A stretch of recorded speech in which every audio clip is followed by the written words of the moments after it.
Well, hello out there. How's it going? How's everybody doing today? Another beautiful day in the world. Hot and sunny out here on the West Coast. It is just beautiful out there. I would say it's more or less more so summer than spring. But however, this is the 213 to the 704 podcast, and I am your host, Cali Blue, where I ripped the Carolina Panthers for more than 30 plus years. That totals about 31 seasons, y'all. 31 seasons. And y'all see the title today, right? I'd like to discuss what the Carolina Panthers are really good at. I said really now, but on the title it says, what are the Carolina Panthers good at? You know? And that goes with, like, what have we proven to be really good at throughout our years, throughout our tenure in the NFL? So with that said, today we're going to dive into what makes the Carolina Panthers tick. You know, what are our core strengths and how they're going to help us win right fucking now, right away. You know, because the schedule's mostly been set, but we're still waiting for, like, you know, the exact game dates, probably somewhere around mid-May. But we have a lot of tough teams we are lined up against this year of 2026 because of our number one seed in our division, Kings of the South. Yeah, the Carolina Panthers are Kings of the South. We have returned. So it's really super important we know exactly what we're good at to get back to being the Kings of the South back to back. So let's chat about it. Pull on up. The chat, the link to the chat is definitely in the, I'll put it, I'm going to make it real easy for y'all. Some of y'all kind of slow out there. So I'm going to put it here in the chat. But it actually is in the description of the show. Dino Bravo, the Panther with 100,000,001 profiles. What's going on, man? How's that weather out there in North Carolina? It's hot as fish grease out here. You know? It's super hot. It's not like burning hot, but it's hot enough to jump in some water out here, you know? But yeah, this is the 213 to the 704 podcast. I'm trying to start like at 5 p.m. Pacific time. Those times are going to change as I get into my content and whatnot. As always, like, share, and engage, and subscribe. You know, I might go private because I'm going to put my content out here, and I know it's fire. So y'all pull up on in here while it's free. You know? But yeah, let's get into this content and what the topic is today. These Carolina Panthers and what we are really fucking good at, you know? And if y'all saw my thumbnail, here it is. This is what I feel like the hot topic is out there, you know, in the entertainment world. And this is all just for fun, you know.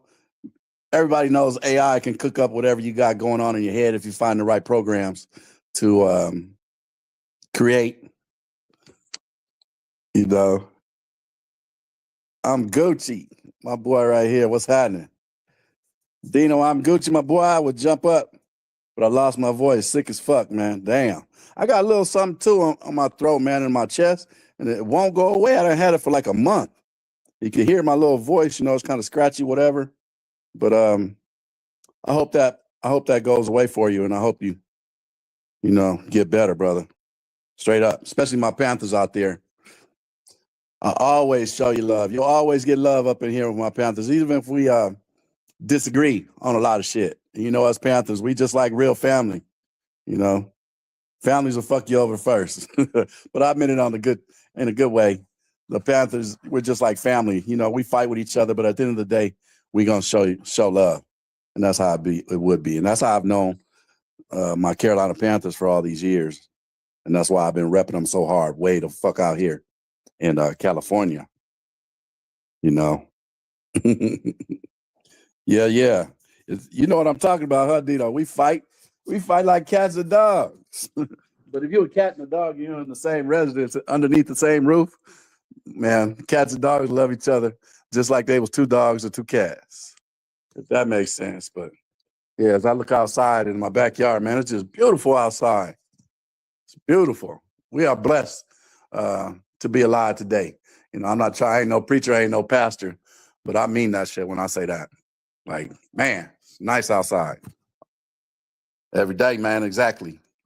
So, yeah, let's get into it, man. I wanted to talk about what really makes, I'm hoping somebody pull on up, and I want to hear some different perspectives because I don't make these shows too long just now because I am in the lab and I am creating content, and I'm trying to make it look real nice and creative, and I got to go out and shoot and whatnot. But yeah, man, these shows are not going to be too long. I would say like an hour to 30 minutes to an hour.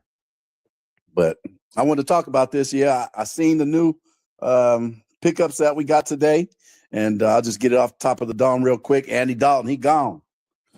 So salute to him. And good for the Panthers. I'm not sure of the picks. I heard something. I haven't had time to really look at it because I'm, doing this and doing that. But yeah, I hear we got a 7th round pick. He's going to pick up the money and all of that, or they're going to pick up the money. And we got a new running back from the Eagles, which I think is a good pick. He may not be the end all, or the start all or end all, but I feel like the Carolina Panthers organization up there is cooking with grease for real. Some nice grease, We ain't fucking putting no Falcons in our grease and our ingredients. We ain't putting no Falcons or no Bucks or definitely no Saints in our pot. We're trying to make some tenderism with flavor, So today, as it stands, I think we done won the Super Bowl on free agency. At least I feel like that from a Homer Panther, in the free agency, NFL free agency today. They doing everything. Seems to be doing everything right, When I created this and asked AI to make this picture, it popped up with this, and I said, "God damn, that's it right there." That's right on point. All bullshit season with these Falcons. Yeah, somebody told me, "Oh, you need to put the Falcons in the Saints and them sorry ass Bucks up in there." I said, "No, man, we can't put no shit up in there. We might get closed down like Smokehouse Destination." Ain't nobody gonna come in. But yeah, just let me get this off. And in regards to what I'm talking about, what are the Carolina Panthers really good at? And this is my personal perspective based on facts, So I just want to start with a quick recap of the 2025 season, because the Carolina Panthers are going to approach the 2026 season. And in my opinion, it involves building stability, depth, and hitting the ground running. Hint, hint, Bryce Young. Hit the ground running, my boy. So I got love for BY9. I'm completely behind him. So, but I will not purchase his jersey just yet. From Dino Brown out there. Dino, yeah, that's your name. Dino Brown, not Dino Bravo. Your name, Dino Brown. Saying that I wouldn't buy a Bryce Young jersey, so I may not be a fan of Bryce Young. That is not true. I am a Bryce Young supporter. I'm a fan. I have seen him elevate his game. However, he's going to have to get better. So, and I'm not buying this jersey yet until I feel a little bit better. And I just typically don't do things like that right off the bat. Jerseys. But for the Panthers to win the division again, they're going to need, in order to snag the NFL South title again, which means we'll be playing all the first place schedule in 2026. That's all the good teams out there, all the teams out there in the NFL who are doing it. So far our team's offseason moves look like they're really focused, in my opinion, on making key positions stronger. Like what do we get? We got a tackle, left guard, or left tackle, and Rasheed Walker in free agency, and re-signing guys like just recently Travis Gibson and James Mitchell and other players, key players, back to the squad for depth. You know, so in regards to what the Carolina Panthers are good at, for me, it's like in order to get back to our old winning ways and make a playoff run, our team will probably need to make some smart personnel moves and play damn good against all of these 2026 opponents. What's going on, SGA? Thank you for pulling up, brother. Thank you for pulling up. Once again, you know, I try to show love and stop what I'm doing. Show love to all my supporters out there.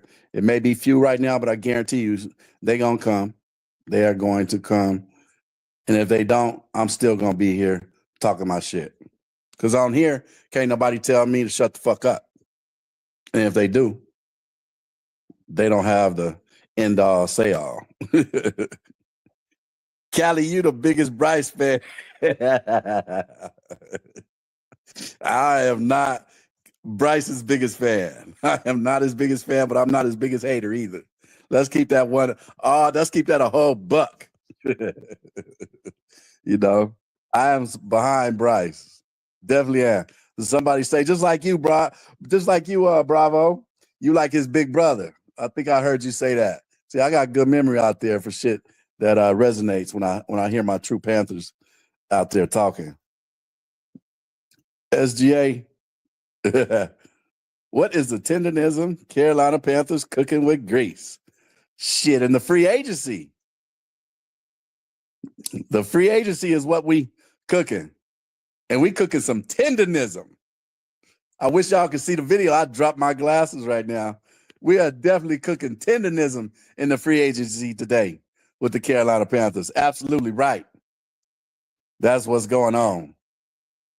You know, and in order for us to get back to our winning ways, like I said, and make a playoff run, you know, which includes, you know, we got to play damn good next year. We got to be good. So everybody is going to have to elevate.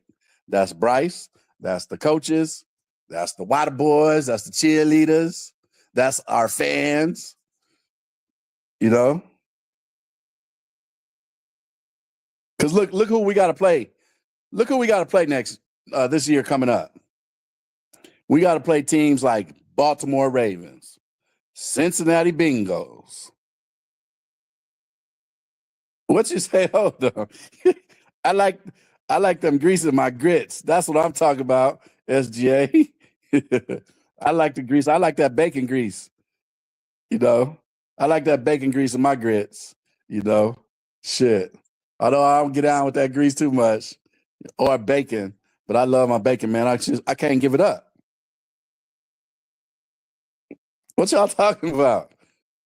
Y'all cooked Andy Dalton's ass for sure.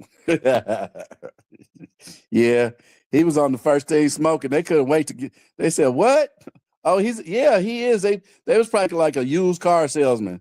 Imagine, I bet fucking Dan Morgan and company turned into fucking used car salesman to get his ass up out of here. Oh yeah, the rims and tires. Yeah, we changed the oil all the goddamn time. You know, said every goddamn thing that they wanted to hear to get him on the first thing smoking. And look, and facts be told, in regards to Andy Dalton for a 7th round pick, I looked it up just right before I came here on air. And man, the Carolina Panthers got a whole lot of fucking picks coming up in the next year in 2027. And you know what else is around there? Hint, hint. Bryce. It's a whole lot of quarterbacks coming out of college in 2027. But I personally think that Bryce Young is going to definitely be all right.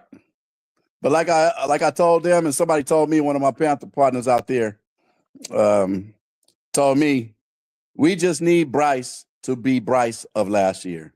Need him to be a little bit better. And that little bit better will get us over 9 wins. So I personally don't think that the Saints and the Bucks and the Falcons are going to get more than 7-8 wins. I don't see them like that. I see us like that.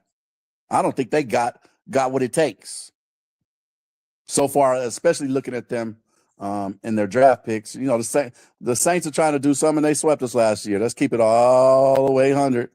But fuck the Saints. You know, these pieces that we have acquired today throughout this free agency are big pieces.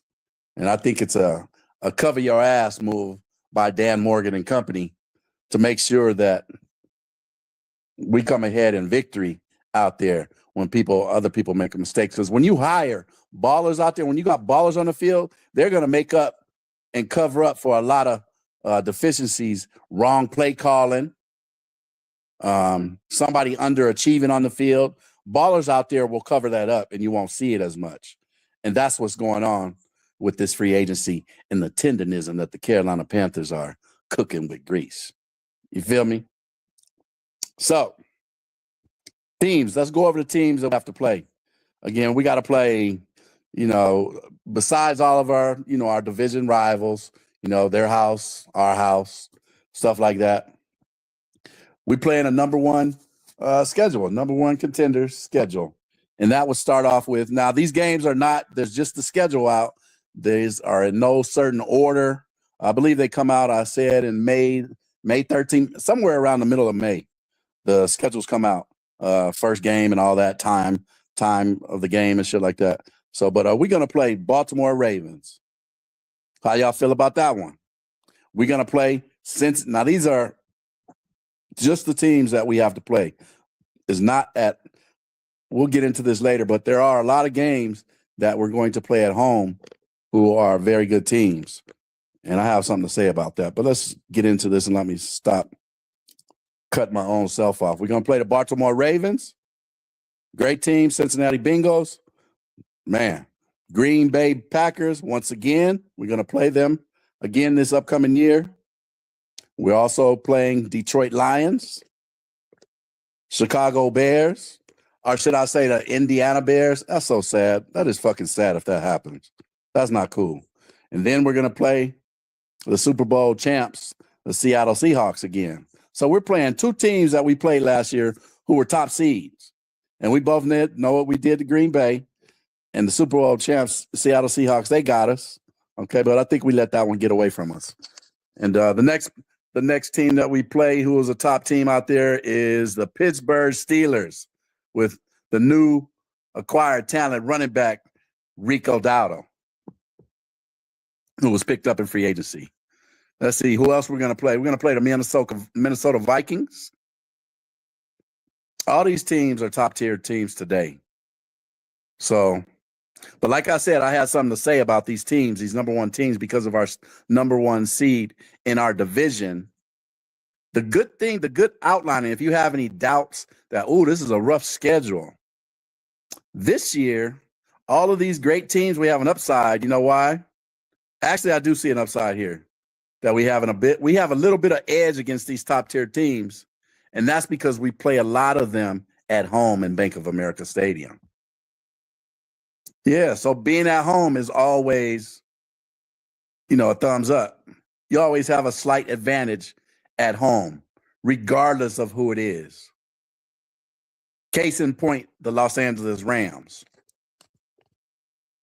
We beat them the first time around, and we should have beat them at home that last game. But staying away from that, in the 2025 NFL regular season, the Panthers won 5 home games at the Bank of America Stadium and 3 away games. And those teams were, now this is important. We won 5 home games last year, right? And we won 3 away games. And the teams that we won against on their turf was the New York Jets. We won 13-6. These are very close games. All 3 of these games that we won away were close games. And that says a lot about the Carolina Panthers and how we're cooking with grease in the scheme of being that team today, the Kings of the South. So those 3 teams that we played that we beat away on the away field at their home was New York Jets by a score of 13-6. The Green Bay Packers We won. That was a super cool game. I love beating them at home. And that game was 16-13. Last second, we got the field goal, as y'all know. And as well, the Atlanta Falcons, who we swept last year, and that score was 30-27. So all three of those games on the way, we won by a close margin. You understand? We won by a close margin. And to me, that shows a team is learning from their mistakes and that we're starting to find our true identity, that we can win a top-ranked team such as the Green Bay Packers. Now, the Packers is coming back this year for some get back. Hold on, SGA. I'm going to let you in pretty soon at the probably about 15 minutes or so. I'll let you in here, okay? I'll see you trying to get in. I see you, trust me.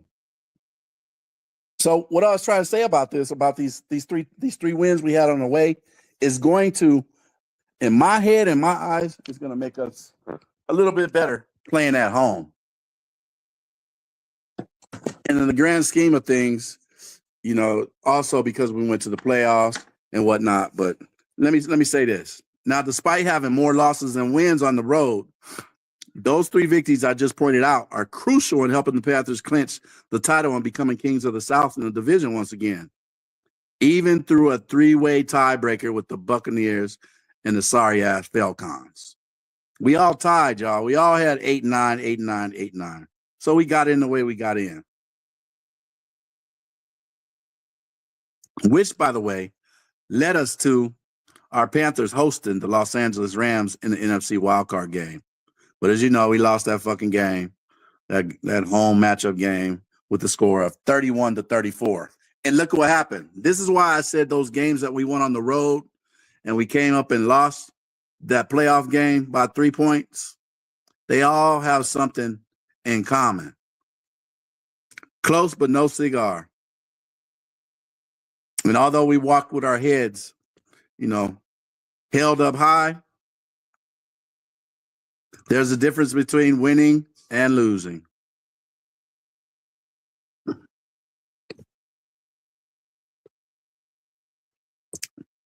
You know? So when I say that for a reason. And when I say that, what are the Carolina Panthers really good at? I bring up players like this. Now, just this AI shit. Number 99, number 58. Well, who do those two dudes represent to the Carolina Panthers? Who are they in your mind? When you think about a TD Thomas Davis, when you think about him, what do you think about as a Carolina Panther? Me personally, I think of a bad motherfucker. I think of somebody who can handle the game at all levels and can come back from defeat. This is what the Carolina Panthers are going to have to be. We are going to have to be tough out there and keep pounding like we have last year, which was our true grit that we can come back from being down. Thomas Davis himself went through 3 ACL tears, if I'm not correct. Somebody, you know, I don't claim to be the know-all, and sometimes I say shit before I really should, and it's in my head. But Thomas Davis, this man came back from 3 ACL tears and was by far one of our staples in the linebacker room of the Carolina Panthers history, you know? And then who we have here to the right. What are the Carolina Panthers good at? And this means from the previous to the past. I mean, you know, the past to the future. That'll be Julius Peppers, Mr. Hall of Fame. And I'm saying this because these two players right here are part of why we're Carolina Panthers. I know for me, when I'm talking my shit about the Panthers, and when somebody say something stupid out the side of their neck, or we going up against a division rival, I know when these two players was playing, win or loss, that I was going to talk my shit, and I felt very confident in who they were and who was underneath that helmet repping my defense out there. And what have the Carolina Panthers did today? I mean, what have they been doing in this free agency?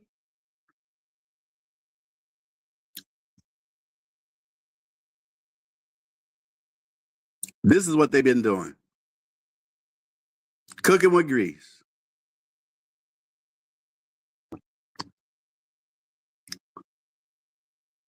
If I'm lying, somebody tell me I'm wrong. We are having a free agency feast, and the Tidsonism is truly in play. So y'all better step back. Everybody's on notice with what's going on right now.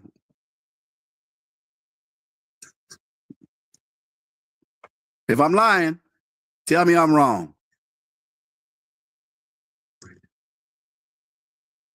These players, this man right here, and that gentleman right there, 59, and 51 to the right, to the left, whatever side you're sitting on, Julius Peppers, Luke Kuechly, Sam Mills. These are the positions you need to look back. And if you're too young to know who these players are in the Carolina Panther history, please go on YouTube. It's for free. You're watching me today, you know. And tune in daily to the 213 to 704 podcast, starting at 5 p.m. Pacific time. Like, share, engage, and subscribe. Keep pounding hashtag 51 for a daily podcast show talking about the Carolina Panthers all the way from Los Angeles in the NFL Football League today. So, yeah, as we look at who the Carolina Panthers are today and who they were and what we are historically good at,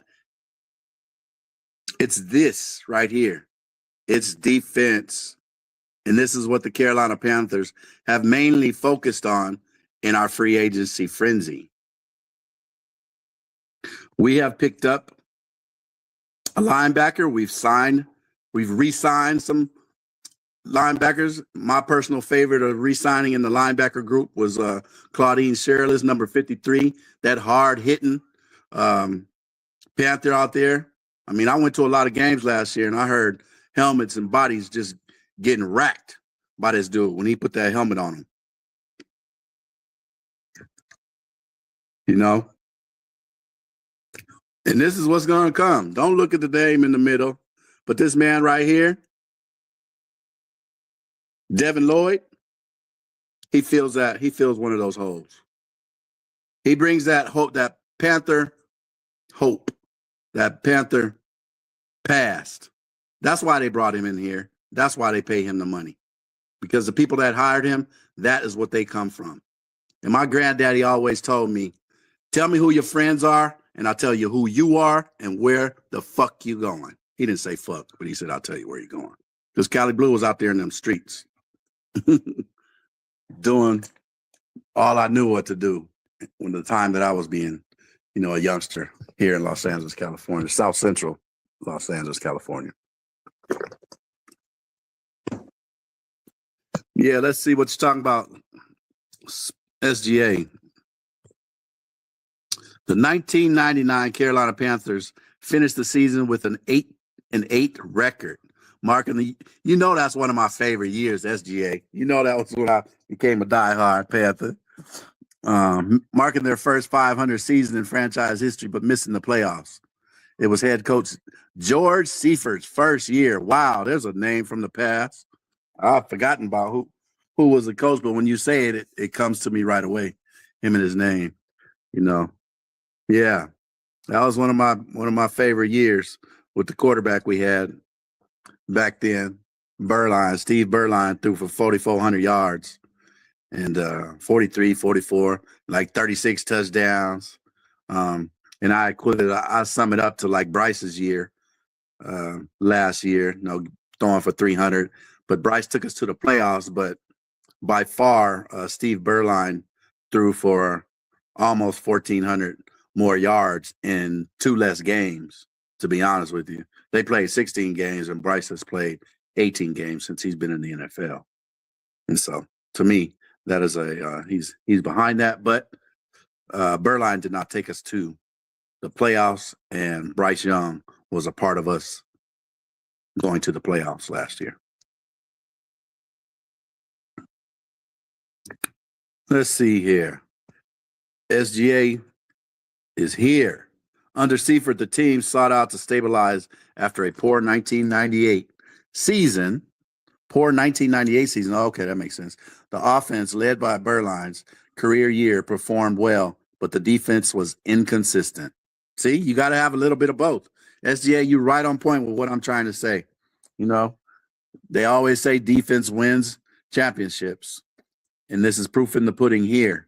You know, and shout out to Steve Berline because he was a backup in our when we went to the playoffs for what was that boy's name? Mark something. Mark Collins. I think that's his first name, not sure, but Collins, Kerry Collins, I believe, was our quarterback when we went to the championship our second year. Anyways, it's players like this that we need to get back to. And then what is the organization also cooking up with tenderism? Huh? What else we got on the grill in free agency? This is funny to me. The Carolina Panthers. Look at that. 85. Y'all remember that number? That was Wesley Walls. Wesley Walls out there in the middle. Hard hitting Wesley Walls. That was a tight end for us, that number. And he is a historical player for us, and he had a lot of great numbers. I think he has the most yards, more than Greg Olsen, if I'm not sure. If I'm not certain, rather. But yeah, tenderism, Carolina Panther tenderism is cooking up. It is cooking up. And so why I say that tenderism is going on for the Carolina Panthers is because this right here. This next move we pick up in the free agency, for me, relates to that. Zach A.J. Dillon, exactly. I talked about him early. I gave him his props. Big boy, with that size, boy, looking like a man. Who was that big for us? I know Stephen Davis back in the day was a big boy, but A.J. Dillon is not no Stephen Davis. But he can come in there and get that first down. You know, maybe a big old Tolbert, but he's a lot taller. Maybe Brad Hoover or somebody like that. But that is a really good sign. You know, it's not about the players for me because, to be honest, I'm a Carolina homer. I'm a Panther homer. So it's hard for me to watch other teams unless we playing against them or else they just doing outlandish thing and they come up on the highlight reels when I'm watching NFL Network or whatever, them ESPN show or whatever these shows out there that show the highlights after the day after my Carolina Panthers played or later in the day. That's when I see the other players. So I don't know about y'all, and I keep hearing I go on these other podcasts today and previous before, and a lot of folks know a whole lot about a whole lot of other players, and I'm just like, damn, much props to y'all because as much as I'm into the Panthers, I don't have time to be reading about no other players. And I got homeboys, and I shout him out daily. He will be a part of this show, Panther Nasty. If y'all don't know who he is the true Black Dexter of the Carolina Panthers. He does his homework like that. He goes out there and he studies other team, and he's who I go to get a lot of my information. And he will cut you up and talk shit right to your face. You know what I'm saying? Bravo, what's happening? You want to step in? Give me 2 seconds, Bravo. Dino Brown, give me 2 seconds here. Fuck it, I'm going to let both of y'all in. Let's see here. What it do, man? What it do? Not much. I was on one. Had to hop in here to the biggest Bryce Young hater and biggest Bryce Young fan. Yeah. I'm conflicted like a mother. I'm conflicted like an Oreo cookie. Hey, check it out. You ain't missing nowhere, nigga. Hey, I hold you down on all the platforms, nigga. Hey, I got you imitated to a T. Hey, they be thinking you be in the goddamn room. I say, no, this ain't nobody but Dino Bravo. I come in that mother, what's up, cuz? They saw some damn Cali Blue, where you at? Like, oh, that's Dino Bravo. I ain't the only nigga that say cuz. Man, it's how you say it, bro. What up, cuz? Oh, shit, I was saying that shit when I was 4 years old.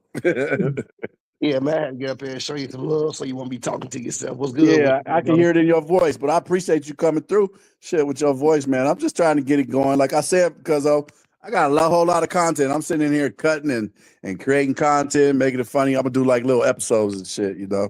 And then at the end of it, we'll go in here and we chop it up and see who's around to do this type of shit. But yeah, man, it's exciting about these Panthers. What do you think about? Let me ask you real quick, because what are the Carolina Panthers good at from the past to now? I just whatever the top of your dome. I don't want to like steer you towards what I want to hear. I just want to hear from a Panther fan. What are the Carolina Panthers good at? We've always been good at defense, man. I felt like we've kept that hard-nosed defensive linebacking spot. Like, I wasn't no big fan of the cornerback, you know what I'm saying, from the past, you know what I mean? But that What about, linebacker, do you remember a cat named Tyrone Poole? yes, sir. Chris Gamble. Man, that was my man right there. I wasn't really big fans of them boys like that. They played good, but it was something about that linebacker spot. Like you just said, you called that Stan Mills. You had John Beeson. Yeah, you know what I'm saying? Thomas Davis. You know what I'm saying? People forget that even on the D line, we had Reggie White at one point. You know what I'm saying? We had the path over here. That's how you're right. So, you're right. Yeah, we always been a defensive minded team, man. Even though they shut up. Oh, you got a dog too? Yeah, I got one. Old pit poodle over here. Oh shit. A pit poodle. I got a Cane Corso, 2 years old. Act like a damn teddy bear. He barking at you. He hear you being a Bryce Young fan and hater. He trying to figure out what's going on. He keep it up. I'm gonna put a Bryce Young jersey on him, whether Bryce doing good next year or not. Hey, look, he already got his. He got his Carolina Panther sweaters, hoodies. You know what I'm saying? This dog got it all. He's a Panther already. You know what I'm saying? Right.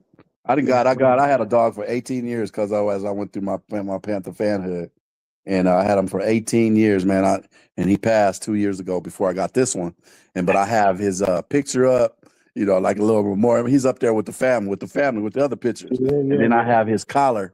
I have his collar on the outside of it. Yeah, that he had the whole time. So yeah, I understand when you say that. Because they damn sure part of the family. He over here with his Cuban link on right now. Yeah. Feeling like a motherfucker spoiled ass dogs. I don't know who worse, the dog or the kids. Goddamn. Shit, he fit right in on the West Coast over here with all that on. You got to put some K Swiss on him now. Yeah, you know, ain't gonna put him no K Swiss on, nigga. Yeah. I feel you, man. But historically, you're right about the Carolina Panthers defense. I mean, but the one thing that we're missing from the Carolina Panthers defense that has taken us to victory the way I be looking at it, and I be reading and slicing and dicing, the Carolina Panthers historically have had, you know, except for Monsters Inc. and our 2003 historic, we've always had that great dominant player.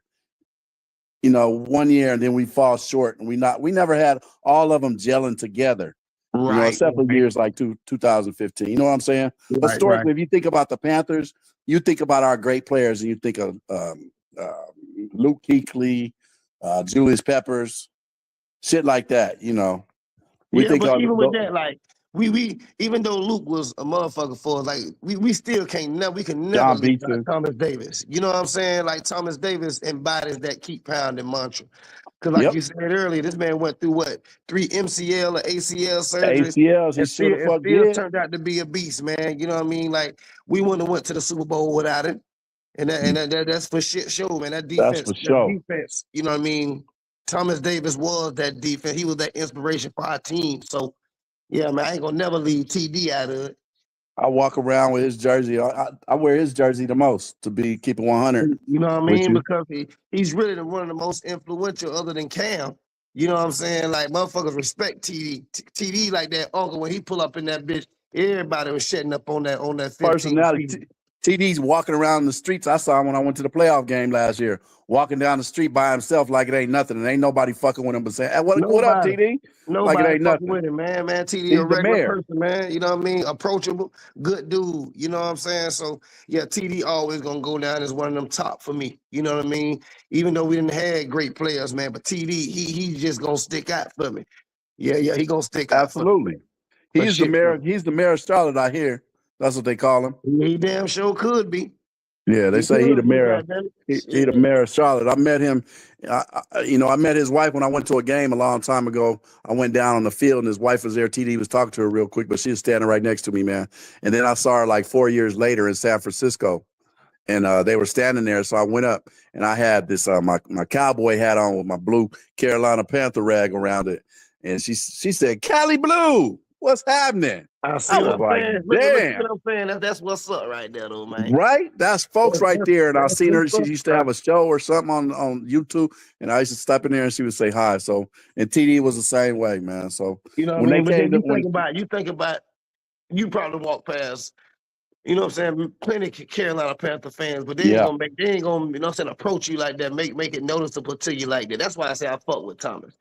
TD, man, that's all you hear from him. Like he fought. I You just put moved that to right South in Carolina. perspective. You know what I'm saying? So I'm finna be flooding that fucking stadium within a year or so. You know what I'm saying? I went to my first Yeah, game, the Saints game.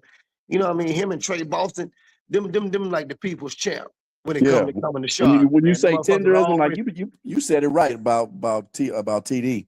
When you think of Unc, that's fucking Unc. You know, that's he's younger up, than me. man. He is Tenderism, up, man. man, for shit show. Yeah, shout out to motherfucking TD, man, for doing what you do out there for the fans and doing what you're doing under behind the scenes too, because it ain't just Dan Morgan. So it's definitely not Dan Morgan, in my opinion, that's calling all that shit. Although he got the title and whatnot, but shout out to TD, man, for being a part of that, in my opinion. Hell You yeah, know, with you these seen him at the picks. combine watching them linebackers. Yeah, he's a scout. He's a scout for us. But I truly believe, man, they having like, taking them cigars out and having a little cookouts or whatever, and they over there talking and chopping it up about what's happening. Like who you think? Who you think, Luke? Who the fuck you think? I don't know if Steve Smith is a part of it because he always causes trouble even inside the house. But I really think like Dan Morgan is having a group chat about the decisions he's doing. Hey, boy, you fucking them With players. backdrops up. Boy, you got some mean backdrops back there, man. I ain't gonna lie. I did all this day because AI is a motherfucker. If you think it in your head, you can do it. Some of them I have to like adjust, but I'm saving those for my show, with my editing skills. But this right here, you think it of in your head, and I know this program, you go in there, you put it in, you tweak it a little bit. Man, I ain't gonna lie. That's some scary shit. If you can think it, you can make it type shit. That is some scary shit, boy. Yeah, it's good and bad because they didn't replace a lot of cats like me in the way I've been feeding my family all my whole adult career, in the entertainment business. And AI has replaced for shit like this. What you see right here, replaced a lot of us. That shit crazy. Hey, you should have put a goddamn raccoon on that motherfucker with a get flipping that bitch. See, that's all you gotta do. I'll do that for you. You come back next time you come. Say, show me that shit, cuzzo. Let me see if you did it. Hey, but Yeah, somebody told me on this one. He said on this one. Debo Samuels? What you think about that Debo Samuels shit, man? That I don't know about Debo Samuels. I don't have time. You tell me what the fuck happened. See that they've been having speculations that Debo, you know what I'm saying, trying to get with us, man. Devo gonna take over for the Diva outfits like fucking Cam Newton. See, but that's the whole thing. You feel me? Like I don't give a fuck what he wears. Don't bother me. I'm just man. But it's just like this right here. Are you gonna come here to play? You gonna come here to bitch at Bryce when you don't get the ball? Like, are you gonna be one of those players because the whole he gonna be like Rico behind the scenes? Yeah, like Rico was on some whole shit. You know what I'm saying? Like, I ain't gonna lie.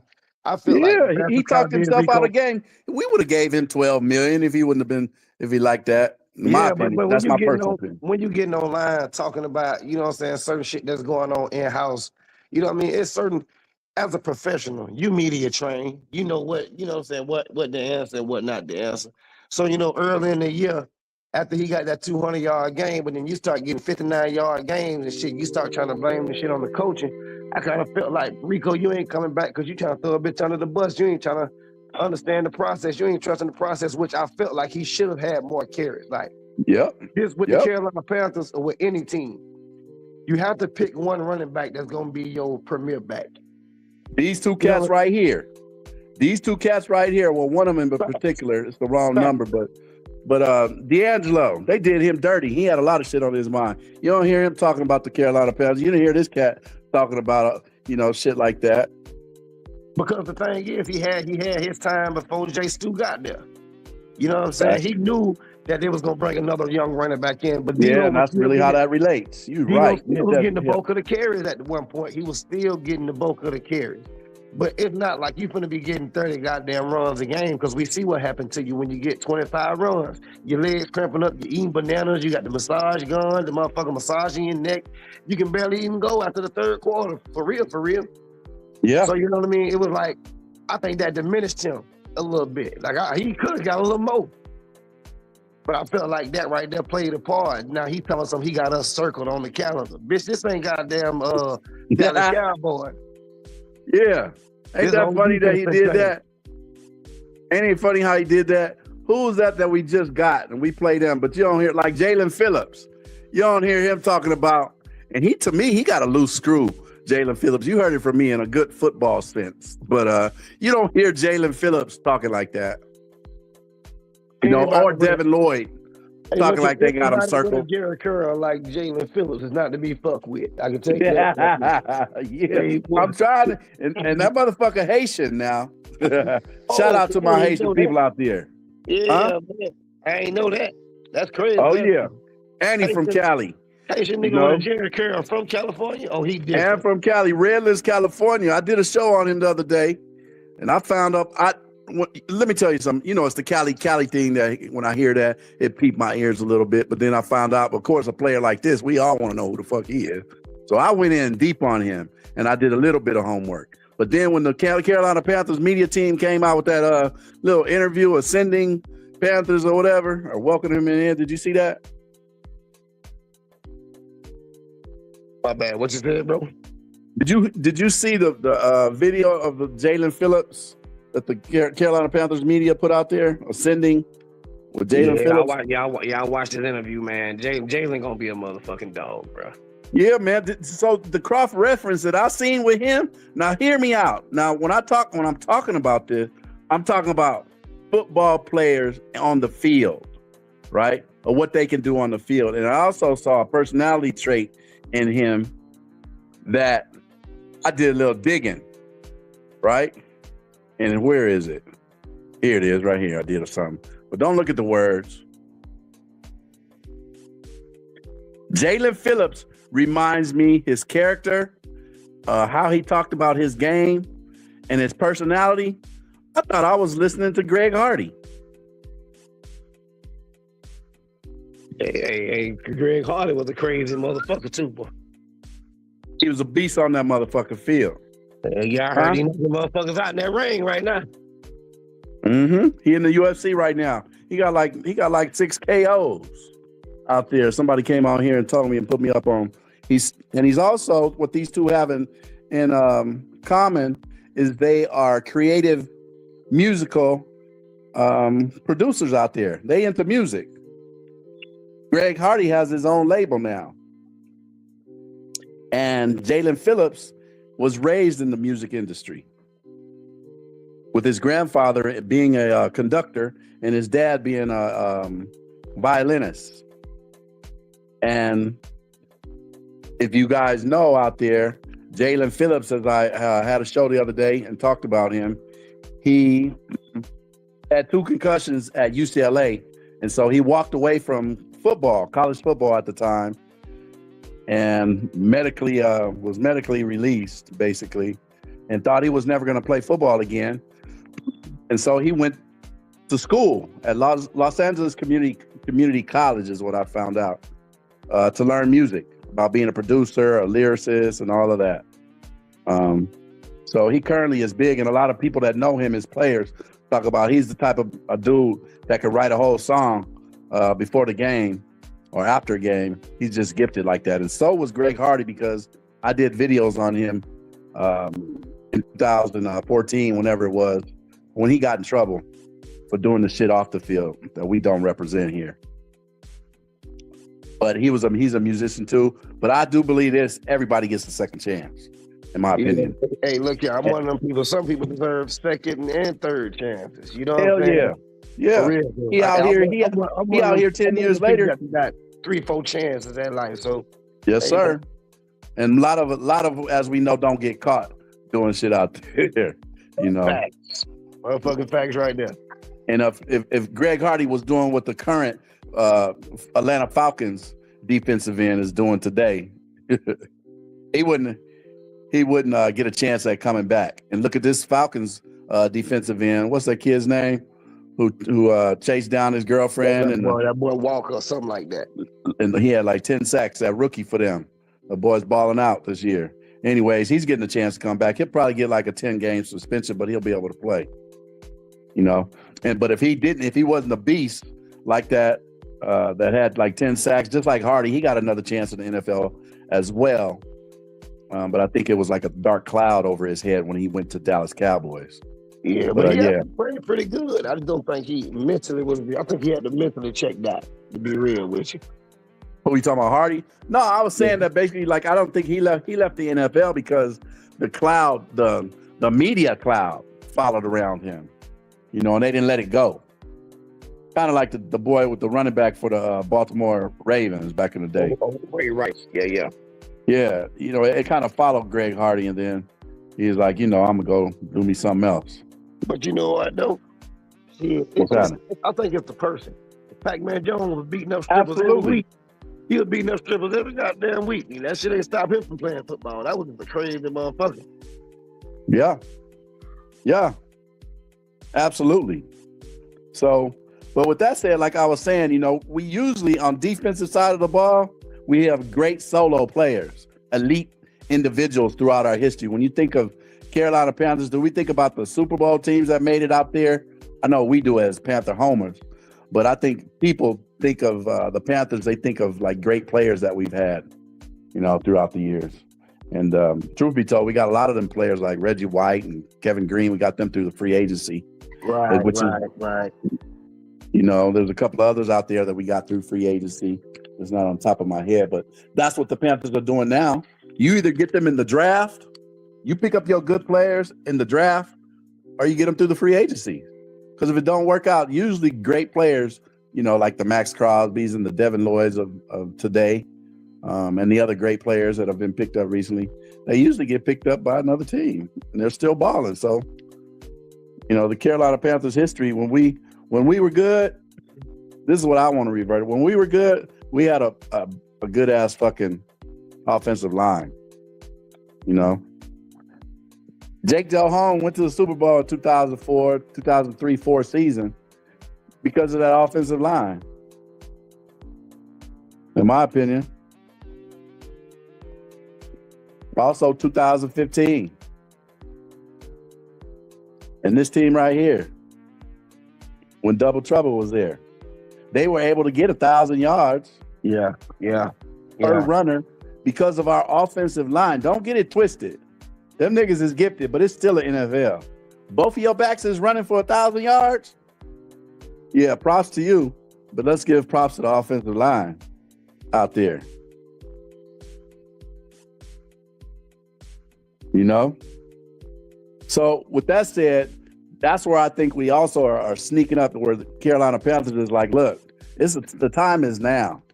Because we didn't have to pay that dude Rasheed Walker come in here and pay $10 million and then get him for the deal, get him for the low, supposedly, because I heard he only wanted to sign a 2-year for 20, but they talked him into a 10, let's split it in half.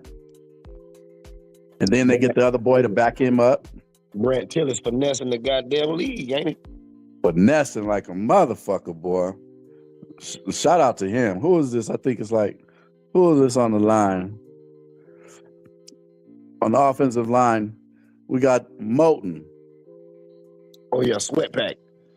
Yeah, we're going to be looking for somebody for him, too, pretty soon. I ain't going to lie. Pretty soon? Yeah. Man, I think we have a backup. They're going into the draft, you know what I mean, trying to get somebody for Moulton replacement for the next couple of years. I think this is last year on contract or something like that. Yeah, this is why I say right now the Carolina Panthers is cooking with grease. Because we got a whole lot of a whole lot of players on the team, 1-year deal here, and some of our stars out there, our dogs out there, they're just coming to an end. So, you know, you got the rest of the line like Robert Hunt. Well, he got a backup in Charles. And we got Luke Fortner. Back it up by Nick. What's going on with Brady Christensen? I haven't heard anything about him. You know what? I think they're gonna re-sign Brady. You know what I mean? Yeah, they I think better. they're gonna re-sign Brady, man. I'm so happy we got rid of that Austin Corbett shit. Yeah, I was a fan of Austin in the beginning, but yeah, he did us real bad. Him and Savala. But we kept Savala ass, so yeah. So we brought in two beasts. You know, if you look at our line, man, I see a championship team right there before they set on the field because they didn't prove it. Who they played with Taylor Moton, Big 50, and Luke. This man right here, Damian Lewis, and Rasheed Walker. Come on, cuz. Huh? Yeah. That's nice right there. The only thing Carolina I see wrong with this goddamn picture is that motherfucker. Is that Yeah, Nick yeah. Scott bum ass back there? Who you talking about? Nick Scott on that defense. Him and Turk Warden. Hey, look. Man. Look, let's just keep it 100. Maybe Nick Scott can do better because he won't have to have all those tackles because we didn't have a linebacker. I'm trying to have that optimism for him too, man. Yeah, have that optimism, not the pessimism. That shit gone for me. I ain't gonna lie, Kelly. That shit left damn near 2 years ago, man. Yeah, I got you. You hungry? Yeah, man. I ain't got time for that. I don't want no goddamn kibbles and bits. Give me a steak. I want one of them things you had on the grill earlier. Yeah. Let's bring it back for you, Shiv. I don't want you to be upset. Yeah. Give me a whole one. Don't even cut it in half. Yeah, dripping with sauce. Dripping with some tenderism Panther sauce. You know? Well, when I look at that, I look at Turk Warden. I think he may have a better year. Like, I've been trashing his ass too. But with this Jalen Phillips signing and well, they didn't sign back okay. They didn't sign back Woonham. Who? Woonham? Oh no, DJ Woonham got a DJ deal somewhere. I forgot where he went. He got. I don't know, man, but I feel like the Nick Scott, because if you have all those tackles and the coaches he's like the coach's guy, he got to have some more sense than what we saw, like completely just losing the play and getting burnt because you was just completely out of position. What I saw mostly from him, it wasn't because he was like close or he really got burnt in a close competition. I seen him doing a lot of tackling. I seen him bring some fucking hits that made me feel proud. He was laying them Panther hits, like on that motherfucker from the Panthers in the playoffs. I mean, for the Rams last year. Who was the big boy? They big with the braids, the wide receiver for the Rams. Oh yeah. Shit. You ain't talking about Devontae, is you? Yeah, Devontae Adams. Okay. Scott came over and laid the fucking wood on that nigga, boy. See, but when I think of Nick Scott, man, I think like how you just said, like the coach's son. You on the team because your daddy is the coach. Like at some point, we got to put in the goddamn young talent. We got to put in the new talent. You know what I'm saying? True. You didn't play them before. It's time for something new. Here's the difference in the two of them. You said the young talents and Ransom. We're talking about Ransom as a young guy out there laying the wood, but he doesn't have the reports on him I've read is that he's not a good coverage safety, so he gets beat over top or he's not as smart. But so you got to think about this. When we played that Rams game, when it was him and Nick Scott back there with Mo Rig was out. Rams played a motherfucking game. Like, he literally stopped that running back. He made them stop running the motherfucking ball. He was hitting the running back so hard. Yeah, he known for the hits. Covering the goddamn tight end. And to that last goddamn play of the game in the playoffs, he beat Mo Rig. I said that was a younger nigga like Ransom. Ransom got hops. He would have went up there and snatched that bitch out there. He would have did a little bit better. He would have did a little bit better coverage, man. And that's how I feel about Ransom. I just don't think we don't get to see the best of him because he ain't getting enough reps. That's valid. That's all valid, cuzzo. For real.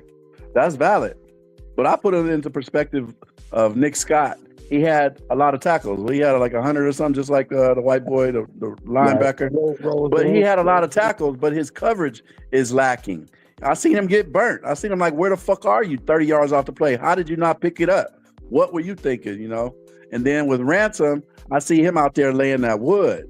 I didn't, but the reports on him says that he, doesn't have that much speed out there to cover people in that free safety spot.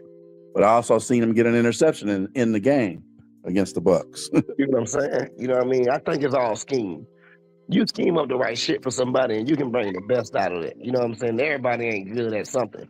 You may have pass rushers that ain't good at the run stopping, but every now and then you'll see these motherfuckers go get sacks. You know what I'm saying? Like they'll be able to stop the runner. So I think it's just scheme. Some people do have better strengths than others. We do see that he's a downhill hitter, but we haven't had the opportunity to see what he can do if a motherfucker get over the top of it. You know what I'm saying? We got to put him in that position because they say the same thing about Jalen Phillips. Oh, you know, he's a good pass rusher. You know what I mean? Yeah, you know what I mean? got something for that. They say he's not good in coverage. Well, we gonna see. Yeah. Well, obviously, they say he's not a good. They say he can't sack. They say he's a good pressure rusher. Yeah, but he is a linebacker / edge rusher. That is his position. You know, and as many times as the scheme, how we were dropping back Derek Brown and shit, you know, I hope not to see that with Jalen. I hope he's not dropping back. I just want him to apply pressure so that Derek Brown and Nick Scorton can eat next year. That young boy, one of the youngest football players in the NFL today, and Nick Scorton. You know? Yeah, well, I think we got Isaiah Simmons back. I hope they give him some snaps at corner. Linebacker. You know what I mean? Like, we gonna be straight, man. Yeah, you know, let's just keep our fingers that, you know, if we stay healthy, and which the Panthers seem like they trying to get some depth, you know, like offensive line, you know, bringing in Luke Fortner, and they got still keeping Nick, and what's that other dude, Salanadol Charles, those other guys, and Chandler Savalas, and we still got Ikunwu, whatever we're gonna do with him, and the other guy, who's the Brady Christensen. So we got depth on the offensive line. You know, we gonna bro. Yeah, I was a little concerned. I still am. For me, as far as since we talk about that, you know, what are the Panthers really good at? I think we've had a good running backs in our history. You know, Stephen Davis and Double Trouble that we're talking about, and other players that we've had here, and big folks like Brad Hoover who bring that hitting. But in regards to where I see a problem was the running game. You know, I'm all behind Chuba, but I think we need another one, which they picked up somebody today in AJ Dillon. I like that pick, but he's not a fullback. He's a behind. And then we got that boy Jonathan Brooks, but we ain't seen him on the field. Right, we ain't seen shit from him. So you can talk to me. You could talk to me all you want in the face, but I'm like you. I'm like you, Dino. I'm trying to eat right now. You know, shit. Well, that's why we picked up AJ Dillon. You know what I'm saying? Yeah, but what I'm seeing from him, he's good. He can come in there and get that fourth down, but he's not necessarily that second back, that 1,000-yard back. From what I've heard, now, like I said, you know, Cali Blue be talking off the top of his dome, and I'll tell you if I know what I'm talking about or not. That I'm not sure what he's really about. I watched a little bit of stuff on him, and they seemed like he was like the third down back, come in and get that first down. So, and he's a big boy, like 6 foot, 237 pounds, something like that. Somebody put it in the chat here earlier, which kind of he's like a taller Mike Tolbert. He's 6 feet, 247 pounds. That's a power back right here. This is what. For sure. Shout out to Zach. 8910. Appreciate you. AJ Dillon is 6 feet, 247 pounds. We got a big power back. So, yeah. What were you gonna say? I'm sorry. Oh, nothing, man. Hey, man. Hey, look, I wanted to come up here and holler at you, my boy. You know what I'm saying? We gonna get this channel booming, man. Yeah, it's gonna be called I ain't worried. The Big Cali Cuz, you know what I'm saying? Yeah, with the K-Swiss, cuzzo. Shout out to Dino Bravo. Thank you for stopping by today, cuzzo. You know, for sure, anytime, brother. I appreciate you.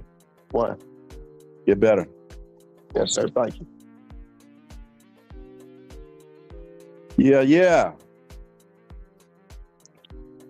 We have one of our Panther faithfuls out there, diehard Panthers, coming in here showing some love and putting his little input on today's topic. What are the Carolina Panthers good at? And the first thing came out of his mouth, is truly what the Carolina Panthers are known for, and that is that defense. Defense wins championships. So as we move into that, we're going to take a little break. Cali Blue going to get his water.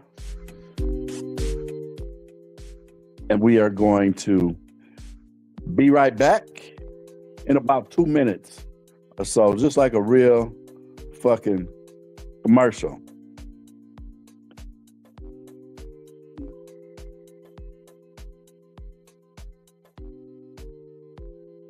And as I always say, this is the 213 to the 704 podcast.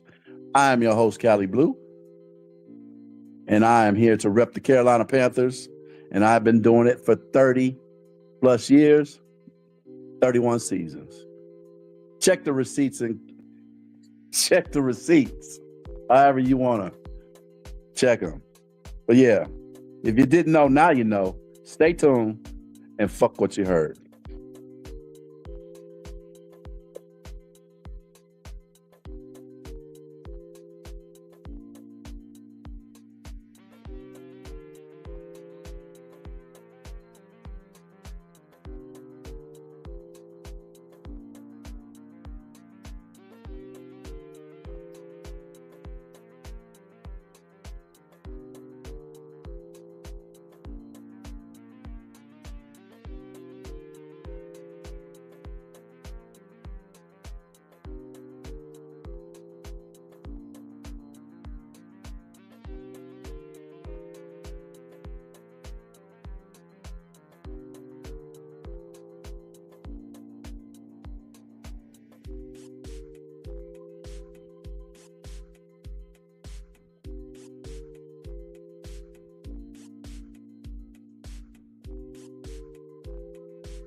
I am back, handle my business like grown men do. Washed my hands. Now I'm sipping on a little something here on the West Coast. Beautiful California. Those are my eyes, that's my visual. I got all the visuals out here, but my heart is truly happy when I go here. With Cali Blue, I love where I'm out here on the West Coast. But what makes my heart happy a certain time of the year, and I've been doing it when I say 30 years, like goddamn, I've been watching football with the Carolina Panthers for more than 30 years. Seriously, straight up on everything. From 1999, I've been watching the Carolina Panthers faithfully. But when I go here, when I touch down here, I feel like I'm home in beautiful California. Damn near 90 degrees today. This swimming pool weather out here. But whenever I go there, so I'm trying to have y'all kind of understand who you're possibly seeing for the first time if you don't know who Cali Blue is. I love the Panthers. Anyone that knows me knows that I love the Panthers, whether we win or lose. And I can handle all the smoke. because I done have plenty of smoke, as y'all know, if you are a Carolina Panther here today.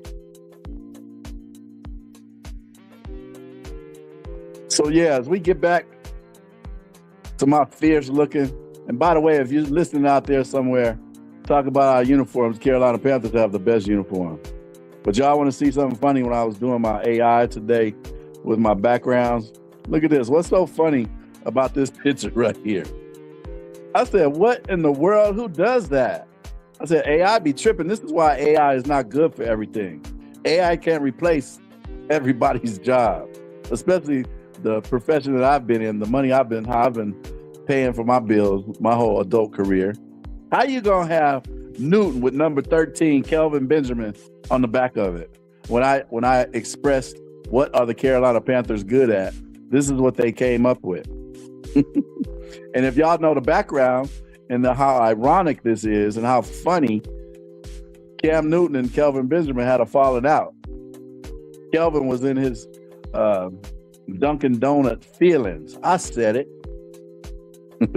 I've seen videos about him recently being compared as one of the fattest, out of shape NFL athletes ever. If y'all think I'm capping, just Google it on YouTube. However, I thought this was kind of funny. But I want to get back to how the Panthers are going to be successful next year. We're going to have to be road warriors,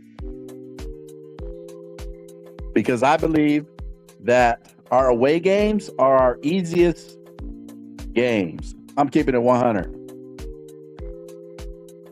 You know, I'm not certain who the away games are. I don't have it in front of me, but some of those teams are, I believe one of them is Seattle, Pittsburgh, Minnesota,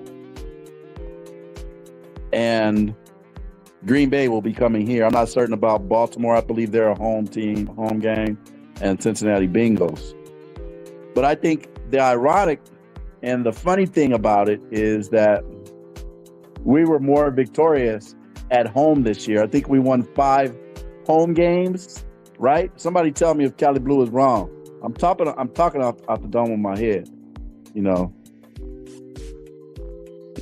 Hold on, let me see what Zach. I didn't give him his shine yet, but for Zach 8910, he says, for once, if you look at all these players wanted to come to the Carolina either because our linebacker history and because of Evero and Dave Canales.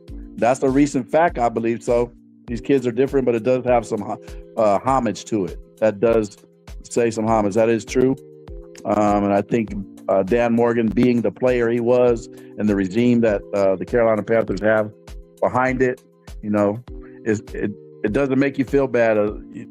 Also in the back of your mind, knowing that one of the richest men in America is the owner, with Dave Tepper's $101 a second making ass. You know. So, as I was saying, the Carolina Panthers were a 5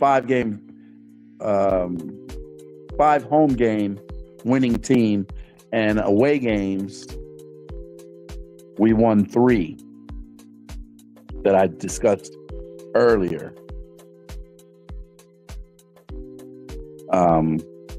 And those things matter because I feel like that, in regards to this upcoming schedules for the Carolina Panthers, are going to have to be do what we're good at really well again. We're going to have to win those away games, because that is the weakest part of victories that we should be getting. That is the weakest part of our schedule, is the away games. Our home opponents seem to be a little bit more of them top dogs out there in the league who are in the playoffs and did really well fighting for their division, if not winning the division. You know what I'm saying?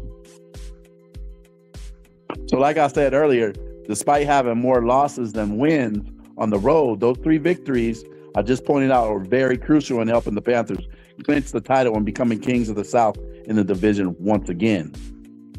Even though It was through a 3-way tiebreaker with the Buccaneers and Falcons, all of us having 8 and 9 seasons. So it's not going to be easy. It's up for the Panthers to lose. It's really up for us to lose because with us cooking in free agency right now, the way we're doing with tenderism, with this right here, the way Dan and company are doing this year, and our free agency hires with the free agency deals and the contract vendors bringing players back, getting a top dog like Rasheed Walker, telling them, okay, give us 1 year, we'll give you 10 now. We'll talk about that other 10 that you were supposed to get that you wanted from other teams out there in the $20 million 2-year deal. So in the free agency today, Carolina Panthers are absolutely, in my opinion, using the coin phrase, shout out to Unc out there, Carolina Panthers are cooking with grease to create that tenderism in the NFC South once again. Shout out to Unc out there, former top dog of Smokehouse Destination, and now his own owner, doing his own thing out there under his name, tenderism. Another California boy. In fact, I know him from before. I've been to his restaurant about 1.5 years, 2 years ago, right before they moved to that spot. It's in Hemet, California. It's right behind me. Guy Glue was like, where'd I go get me some barbecue at and stuff? And that's where it started from. They had better grills and smokers when I went there, but who would have ever known that the spot that I'm going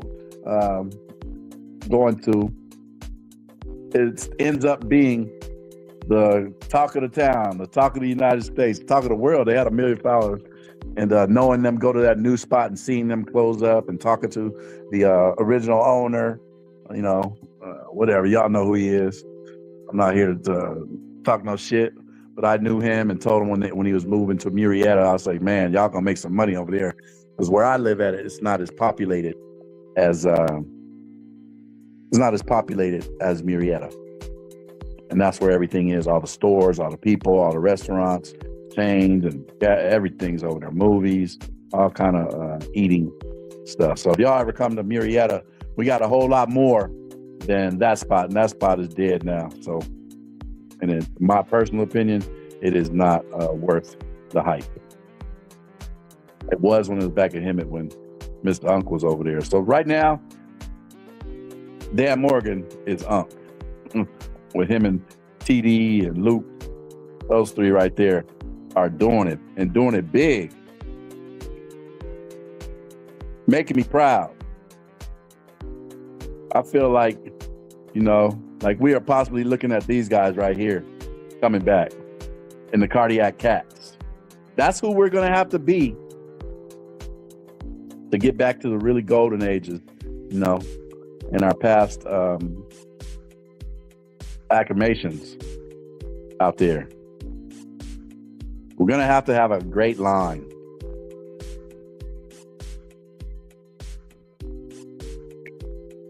We're going to have 2 players like this, number 58, TD, and Julius Peppers. And I feel like in the free agency, we got 2 players like this. We got a Devin Lloyd. You remember TD getting that interception against Green Bay to shut that game down? Had Brett Favre cursing on live TV, throwing clipboards and laptops and shit. I remember it clear as day.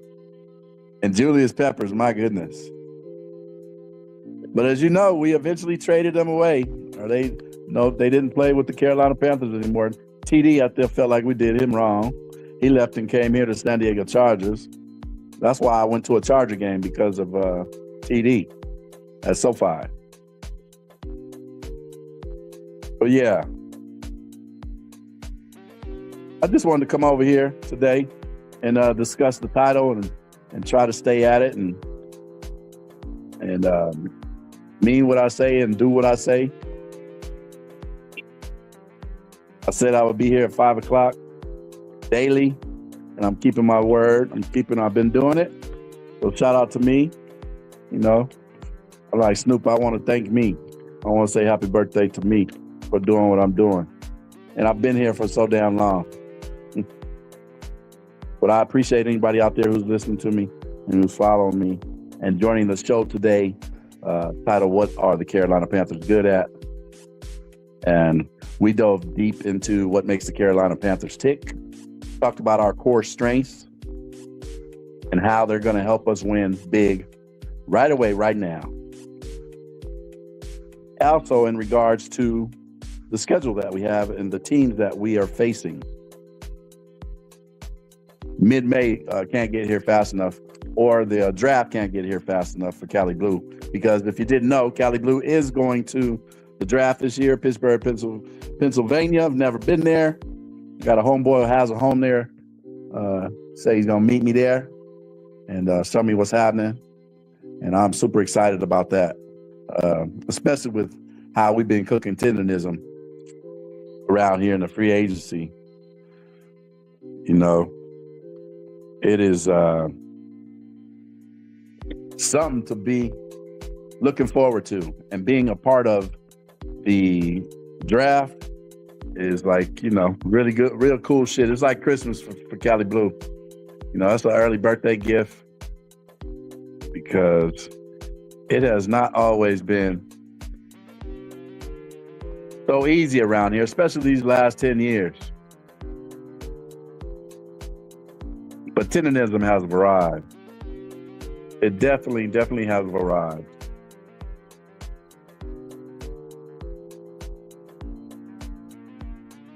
I want to let everybody know to please, if you're watching, if you're new, hit that like button. Now I understand why all my podcasts out there. Hit that like, share, subscribe. Even if you can only catch me on whenever you can catch me. But support me, and I won't let you down. Sometimes you come on a podcast like I do, and you learn so much about our team, as well as our fan base. It brings everybody closer together, even if you disagree, you know, because family will be family. And so I can appreciate it. We are going to wrap this show up today. I've been in here for an hour and a half, 30 more minutes more than I expected.